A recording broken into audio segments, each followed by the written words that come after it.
This one, Um, yeah, tell me about it because I am confused when I look at this.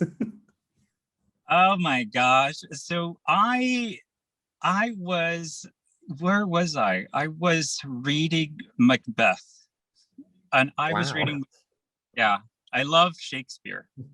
I huge fan. Macbeth is one of my favorite stories Mhm. or of his.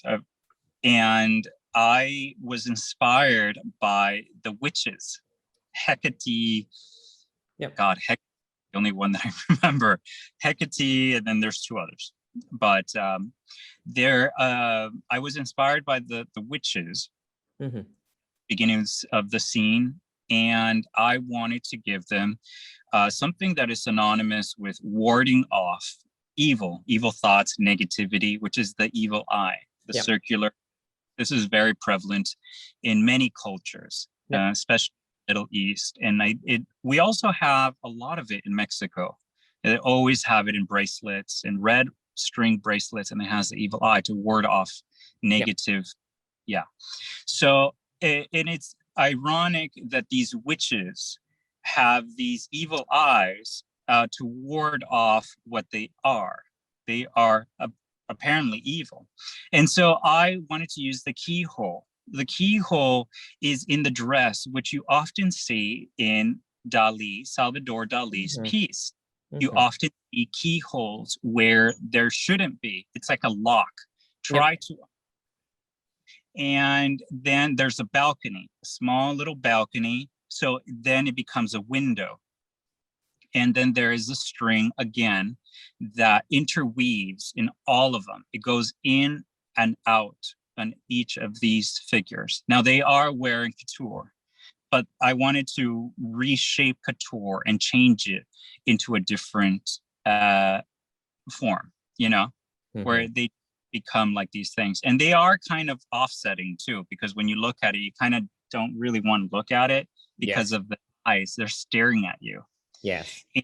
And the setting itself is inspired by, I'm a huge fan of nature. Mhm. And I wanted to stray away from the usual blank slate, and I incorporated a dark, ominous sky, which is also present in Macbeth. Mhm. So this type of setting that they would be in. So I was inspired by, again, old English folklore and witches, and they all have a little bit of personality, all different shapes and sizes. I think we've seen witches be different in like Hocus Pocus, when one is big, slim, pretty. Also in the fairies, in Sleeping Beauty, when one is a different size, height. So that is a reason why they're all different. One is a little bit fuller, one is shorter, one is fine, one is bent over, so they all have, through body language or body language, they give personality. So, Diversity, but at the same time, they still have that hourglass body. yeah, they all have their hourglass. You got to look good if you're going to do bad. You Well, got, I start to wonder like what are you thinking inside your brain all the time? Because it's just like yeah. completely surreal, completely crazy, but then it turns out to be really fun. I mean, Uh-huh. sure, you might at first glance you might think this looks super evil, but then when you look at it more, you kind of like it's actually not that bad. Like for some reasons, like I guess because of the red, so my eyes will constantly look at the keyholes.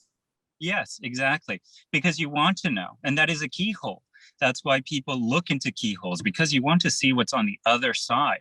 That's true. And that's why it's a balcony, because you want to step in. It's welcoming. It wants you to look inside of this.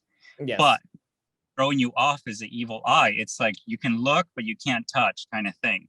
So it's drawing you in, but it's also telling you to stay away Yes. because of this.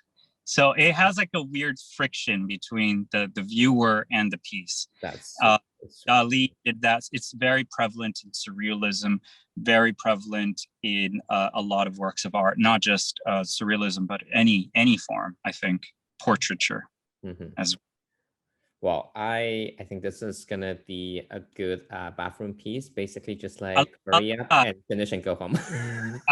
Oh, if you're having trouble and you need to think, just look at them. They're gonna tell you. I know. Yeah, that's right. Well, Mhm. okay. I am just gonna keep going because I want people to think about where they should put this piece.